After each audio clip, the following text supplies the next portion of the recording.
આપ બાબા સાહેબ વિશે કંઈક કહો.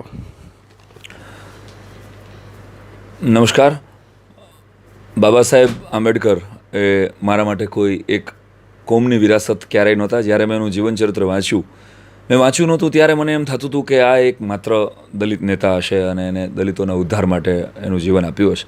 પરંતુ જ્યારે એના જીવનચરિત્રને વાંચ્યા પછી આદરણીય ભૂપેન્દ્રસિંહ ચુડાસમા સાહેબે મને એક લેસન આપ્યું હતું કે 2-3 વર્ષ પહેલાં 14મી એપ્રિલે મેં એમના વિસ્તારમાં ધોળકા એક પ્રોગ્રામ કરેલો અને બાબા સાહેબના જીવનચરિત્રને વાંચીને મારે એના થોડાક પ્રસંગો એમાં લેવાના હતા.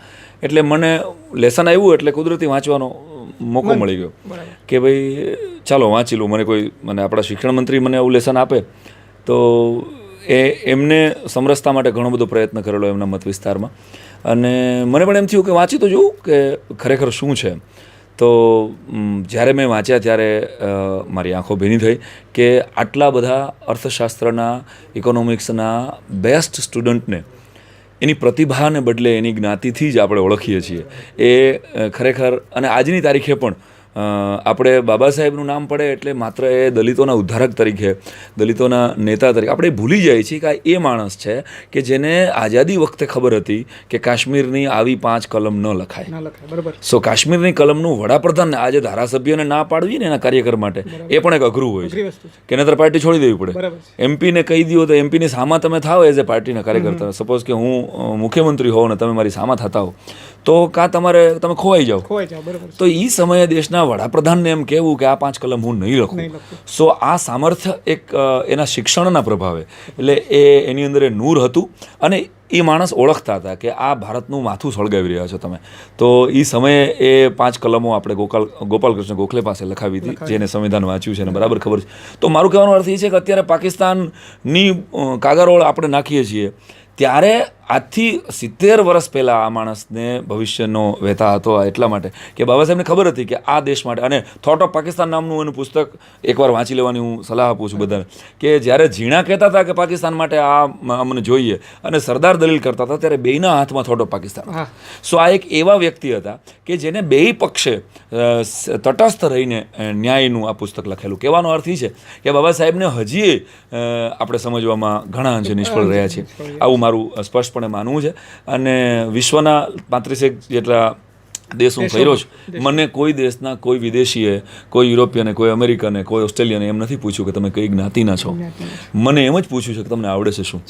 સો આપણે આપણી પ્રતિભાથી ઓળખાવા જોઈએ, નહીં કે હું બ્રાહ્મણ છું, તમે દલિત છો, કોઈ મુસ્લિમ છે. માનવતાની વાત જે ગાંધીજીએ કરી અને સમગ્ર વેદો અને ઉપનિષદો પણ આ જ વાત કરે છે.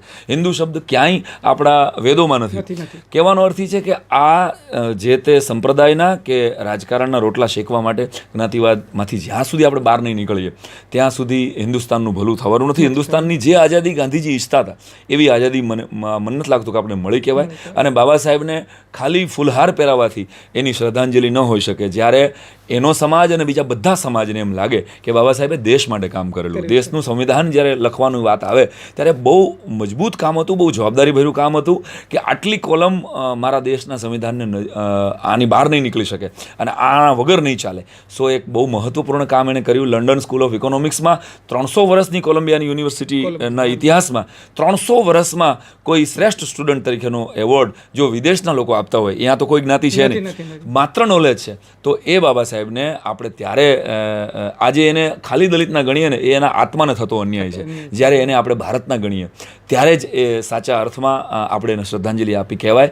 અને ખાસ મારી પ્રાર્થના છે કે બધા જ સમાજને કે આપણે પ્રતિભાની પૂજા કરવામાં નિષ્ફળ ગયા છીએ, પ્રતિમાની પૂજામાં પડી ગયા છીએ. એક બાબા સાહેબના ચશ્મા કોઈ કાઢી જાય કાં તો ગાંધીજીને કોઈ જોડાનો હાર પહેરાવી દે એટલે હુલ્લડો ફાટી નીકળે છે. એવી પરિસ્થિતિમાં આપણે 21મી સદીની વાતો કરી રહ્યા છીએ. ત્યારે એમ લાગે છે કે હજી આપણે ક્યાંક બહુ ખોટી રીતે ટ્રીટ થઈ રહ્યા છીએ. તો આવો બાબા સાહેબને સાચા અર્થમાં શ્રદ્ધાંજલિ એ જ આપીએ કે એક એના વંશજ, એના પરિવારમાં તમે જન્મા છો, અગર તમે દલિત છો અને તો તમે ભણી બતાવો. જો બાબા સાહેબ દેશની ઇકોનોમી નામ બેસ્ટ માણસ થઈ શકતા હોય તો એક દલિતની દીકરીમાં અને દીકરામાં એ ટોપ ઉપર પહોંચવાનું સામર્થ્ય છે જ. કોઈ પણ જ્ઞાતિની બહાર નીકળી અને આપણે 23મી તારીખે મતદાન કરીએ અને જ્ઞાતિ વાદમાંથી હિન્દુસ્તાનને બહાર કાઢવાની કોશિશ કરીએ. મારી દૃષ્ટિએ એ જ બાબા સાહેબનો આભાર એક અંગત રીતે એને વાંચ્યા પછી મને એ લાગ્યો કે બાબા સાહેબે એ સમયે જ્યારે એને હિન્દુ ધર્મમાં બહુ યોગ્યતા ન લાગી અને બહુ અત્યાચાર થયો ત્યારે એને બૌદ્ધ ધર્મ અંગીકાર કર્યો. જો એને બીજો કોઈ ધર્મ અંગીકાર કર્યો હોત તો વિચાર કરો અત્યારે પરિસ્થિતિ શું હોત. સો એનો જેટલો આભાર એક ભારત વર્ષનો નાગરિક માને એટલો ઓછો છે. બાબા સાહેબની ચેતનાને મારા વંદન, પૂરી શ્રદ્ધાંજલિ. આભાર સાયરામભાઈ. તો હું નરેશ વાઘ, વીકેર ન્યૂઝ.